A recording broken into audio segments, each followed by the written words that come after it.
Skeleton Crew's finale delivered a satisfying conclusion to the journey back to Atatin, but its abrupt ending left us with some huge questions to unravel. After his surprising surrender, what's next for Jod, and how will the kids and their now exposed planet adapt as they rejoin the wider galaxy? Even the worst places, there are good people too. And could a second adventure-filled season of the show be on the cards? Strap into your X-Wings because today we're breaking down all the possibilities for what happens next, including the impact Atatin's return could have on the galaxy at large. Looks like you don't have to take assessment anymore. Before we dive in, don't forget to leave a thumbs up if you enjoyed the video and subscribe to catch more. Now, without further ado, let's talk Skeleton Crew and what happens next.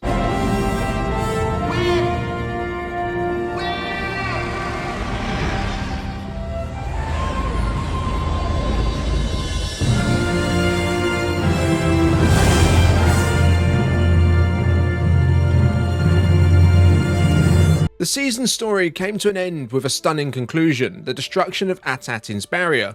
Once vital to the planet's survival, the barrier is brought down in the hope that the X-Wings would arrive in time and drive the pirates away. But knowing the galaxy's current trajectory, you have to wonder, was it really the right call? After Jod's cover was blown with the supervisor identifying him as the imposter, chaos erupted. The pirates invaded, aiming to seize control of the Mint and have the planet's workforce continue making credits, not for the Republic's great work, but for their own greed. Now, in the face of this, the kids and their parents came together, combining the kids' street smarts with their parents' newfound determination. And in the end, with the arrival of the New Republic, the pirates lost the day. Jod's plan was foiled, and once again, he ended up empty-handed.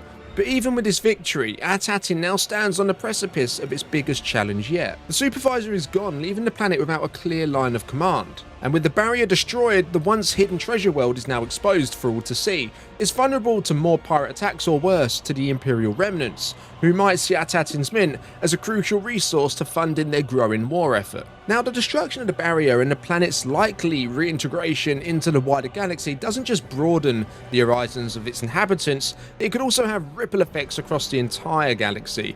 With the supervisor gone, What have you done?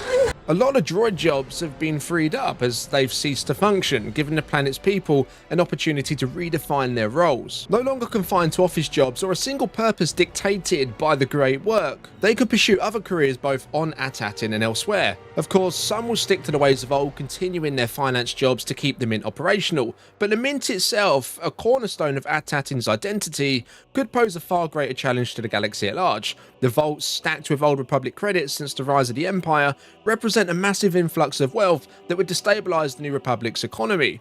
If these credits flood the market, it would devalue existing currency, leaving the galaxy's everyday citizens with less buying power. The only solution? Treat the Mint as a rainy day fund. For the New Republic, which in the near future will be faced with a conflict against the Imperial remnants, this extra cash could be a game changer. It could bolster their ranks and firepower, providing an edge in the fight. However, on the flip side of that, if the Mint's existence becomes public knowledge, it won't just be pirates sniffing about. The Imperial remnants and Thrawn himself could target Atatin as a critical blow to the New Republic. A frightening reality for those who may oppose us. If Thrawn takes control of the Mint, the consequences could tip the scales of war entirely in his favour. Now that Atatin has rejoined the galaxy, it's impossible to ignore the looming dangers over its future. Let's think about the bigger picture here, a planet housing the galaxy's last Old Republic Mint. It's not just a curiosity to everyone in the galaxy with plans, it's a complete game changer. While the New Republic would see it as a much needed asset for consolidating their power, so would their enemies. With Thrawn's return to the galaxy now confirmed, the Imperial remnants would now be in the process of pooling together their resources for one last push to retake control. Long live the Empire! And with credits in such short supply these days, Atatin would be seen as a vital asset to them as well. And if we look further down the line, we know the First Order comes around in a not so distant future. So although coming out of hiding and exposing themselves to the galaxy was a necessary step to deal with their pirate problem, in the long term it could prove to be far more detrimental to their survival. Previously, they were protected from the galaxy's wider threats like the Empire, but now they have to deal with them too. Jod, who wanted to keep the planet ticking over as it was, What is it you call it? The great work?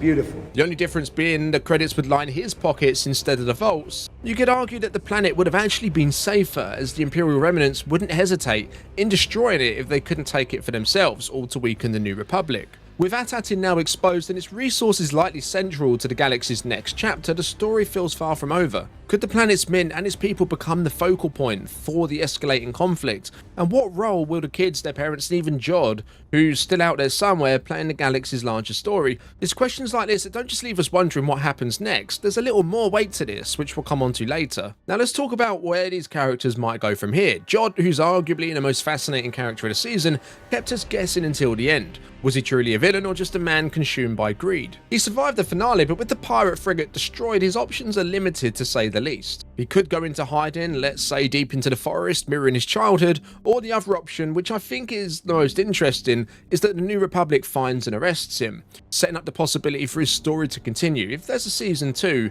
which is something we'll talk about more in a moment, it would be a fresh, new, interesting take to see Jod placed under the New Republic amnesty program, which we saw a glimpse of in The Mandalorian Season 3. Here he could be tasked with helping defend Atatin from future pirate attacks. With a literal treasure planet now floating out in the open, it's easy to imagine new pirates lining up for their slice of the pie, targeting shipments of credits off-world. Jod's experience in that arena would make him an effective ally, whilst also offering a fascinating dynamic where he has to protect the very people he once sought to exploit. You all now work for me. As for the people of Atatin, Firm's mum Farah feels destined for a role in the New Republic Senate, and this is actually something I could see Fern herself going into one day. It's pretty clear the template for Firm was Princess Leia, like Wim's was Luke Skywalker.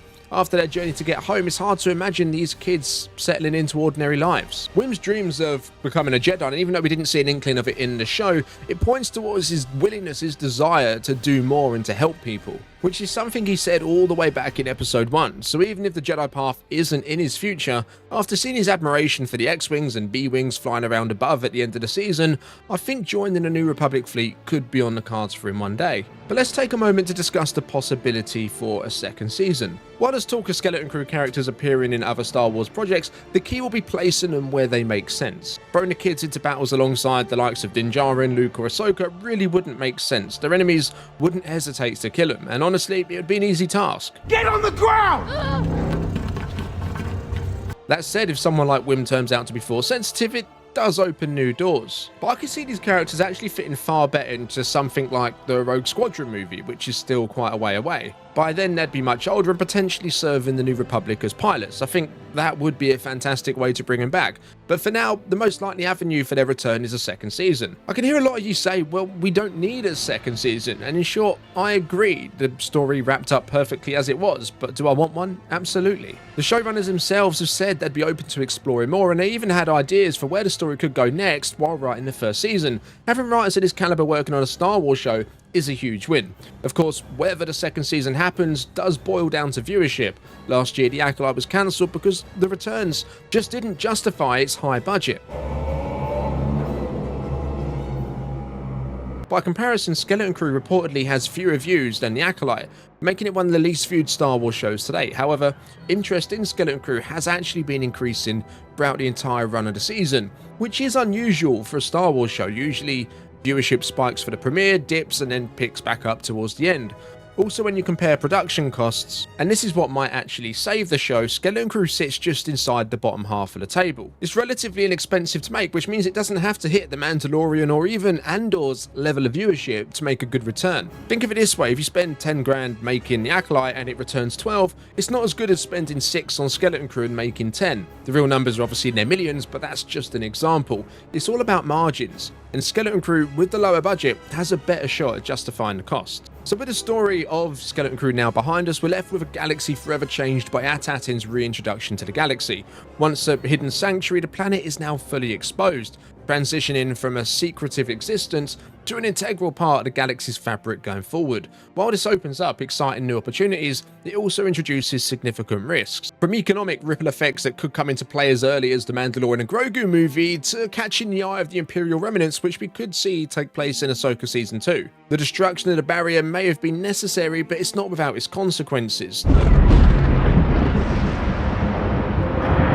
The finale also left the door open for these characters to carve out their own unique paths, but the kids, their journey has already transformed them into some of the most capable adventurers on the planet, which could set them up for a future in the New Republic ranks or even further afield. And as for Jod, his story's far from over too. Whether he's given a shot at redemption or he just goes and cooks up another scheme, his survival means there's still a possibility for more to be explored. So what do you think the future holds for these characters and the planet? As always, drop your thoughts, theories, and wilder speculations down in the comments below. Don't forget to leave a thumbs up if you enjoyed the video, and subscribe to catch more. I'll see you in the next one, and may the Force be with you.